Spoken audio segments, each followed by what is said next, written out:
Hi friends, welcome to our channel. ఈరోజు వీడియోలో మనం వంకాయ ఉల్లికారం చాలా సింపుల్ అండ్ ఈజీగా ఎలా చేయాలో చూసేద్దాం. మనం వంకాయతో ఎప్పుడు చేసే గుత్తి వంకాయ కాకుండా ఇలా వంకాయ ఉల్లికారం ఒకసారి ట్రై చేయండి. టేస్ట్ చాలా బాగుంటుంది. ముందుగా ఒక పావు కేజీ వరకు వంకాయలు తీసుకొని ఫ్రెష్గా కడిగి పక్కన పెట్టుకోవాలి. ఈ వంకాయలు లేకపోతే మీరు గ్రీన్ ఆర్ బ్లాక్ వంకాయలను తీసుకోవచ్చు. ఇప్పుడు ఒక మిక్సీ జార్ తీసుకోండి. ఇందులో ఒక 2 వరకు మీడియం సైజ్ ఆనియన్స్ తీసుకొని ముక్కలుగా కట్ చేసి వేసుకోండి. ఇప్పుడు ఇందులో ఒక టేబుల్ స్పూన్ వరకు జీలకర్ర యాడ్ చేసుకోండి. రుచికి సరిపడ ఉప్పు వేసుకోండి.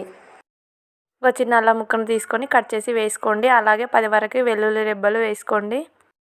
ఒక టేబుల్ స్పూన్ వరకు పసుపు, అలాగే రుచికి సరిపడా కారం మరియు ఒక టేబుల్ స్పూన్ వరకు ధనియా పౌడర్, ఒక టేబుల్ స్పూన్ వరకు గరం మసాలా, ఒక 4 వరకు మిర్చి యాడ్ చేసుకోండి.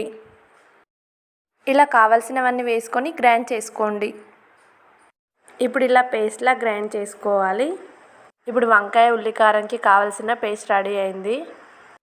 ఈ పేస్ట్ని ఈ కన్సిస్టెన్సీలోకి వచ్చేలా గ్రైండ్ చేసుకోవాలి. కన్సిస్టెన్సీలో చేసుకుంటే పర్ఫెక్ట్గా వస్తుంది. ఇప్పుడు మనం ముందుగా ఫ్రెష్గా కడిగి పెట్టుకున్న వంకాయలను తీసుకొని వాటికి 4 వైపులా ఇలా వీడియోలో చూపిస్తున్నట్లుగా ఘాట్లు పెట్టుకోవాలి. ఈ వంకాయ కర్రీని చేయవలసిన విధంగా చేస్తే అన్ని కర్రీల కంటే టేస్ట్ చాలా బాగుంటుంది. ఈ విధంగా ఘాట్లు పెట్టుకున్న వంకాయలలో మనం ముందుగా రెడీ చేసి పెట్టుకున్న పేస్ట్ని యాడ్ చేసుకోవాలి. ఈ పేస్ట్ని వంకాయ లోపల వరకు బాగా పెట్టుకోవాలి. అలా పెడితేనే వంకాయ కర్రీ టేస్ట్ బాగుంటుంది. ఇప్పుడు మొత్తం వంకాయలన్నింటినీ అదే విధంగా పెట్టుకోవాలి. ఇప్పుడు స్టవ్ ఆన్ చేసి ఒక గిన్నె పెట్టుకోండి. గిన్నె కొద్దిగా వేడయ్యాక అందులో ఒక 2 టేబుల్ స్పూన్స్ వరకు ఆయిల్ వేసుకోండి.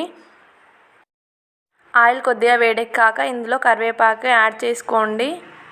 మీరు కావాలంటే పోపు దినుసులు కూడా వేసుకోవచ్చు, కానీ నేను ఇక్కడ యాడ్ చేయలేదు. ఇప్పుడు ఇందులో మనం ముందుగా స్టఫ్ చేసి పెట్టుకున్న వంకాయలను వేసుకోవాలి. ఈ వంకాయలు వేసుకున్న తర్వాత మిగిలిన పేస్ట్ని కూడా ఇందులో యాడ్ చేసుకోండి. కర్రీ అనేది గ్రేవీ లాగా వస్తుంది. ఈ పేస్ట్ అనేది ఆల్ ఇన్ వన్ పేస్ట్ అండి. ఇందులో మనం అన్నీ యాడ్ చేసాం కాబట్టి సపరేట్గా యాడ్ చేయాల్సిన అవసరం ఉండదు. ఈ కర్రీని ఎవరైనా ఈవెన్ బ్యాచిలర్స్ అండ్ హాస్టల్లో ఉన్న వాళ్ళు కూడా చాలా సింపుల్గా చేసుకోవచ్చు. ఇప్పుడు ఒక 10 మినిట్స్ వరకు స్టవ్ మీడియం ఫ్లేమ్లో ఉంచి వంకాయలని ఉడికించుకోండి. వంకాయ కర్రీ తినని వాళ్ళకు కూడా ఈ స్టైల్లో వంకాయ కర్రీ చేసి పెట్టండి, లాగిన్ చేస్తారు. ఈ వంకాయ ఉల్లికారం అనేది మనం డెఫినెట్గా ట్రై చేయాల్సిన కర్రీ అండి. సో మీరు కూడా ఇంట్లో ఒకసారి ట్రై చేయండి. ఎలా ఉందో కామెంట్ సెక్షన్లో కామెంట్ పెట్టండి. ఇలా వంకాయలు కొద్దిగా కలర్ చేంజ్ అవుతున్నాయి. ఇప్పుడు వంకాయలు బాగా ఉడికినట్టు ఇలా వంకాయలని 2 వైపులా తింపుకోండి. ఇప్పుడు ఒక 5 మినిట్స్ వరకు ఉంచి స్టవ్ ఆఫ్ చేసుకోండి. ఈ వంకాయ వెల్లుల్లి కారం వేడివేడి అన్నంలో కానీ రోటితో కానీ తింటే టేస్ట్ చాలా బాగుంటుంది. ఇప్పుడు ఒక సర్వింగ్ బౌల్లోకి తీసుకొని సర్వ్ చేసుకోండి. నేను చేసే రెసిపీస్ మిస్ కాకుండా చూడాలంటే నా ఛానల్ని సబ్స్క్రైబ్ చేసుకోండి. Please like, share and subscribe to my channel. Thank you for watching this video.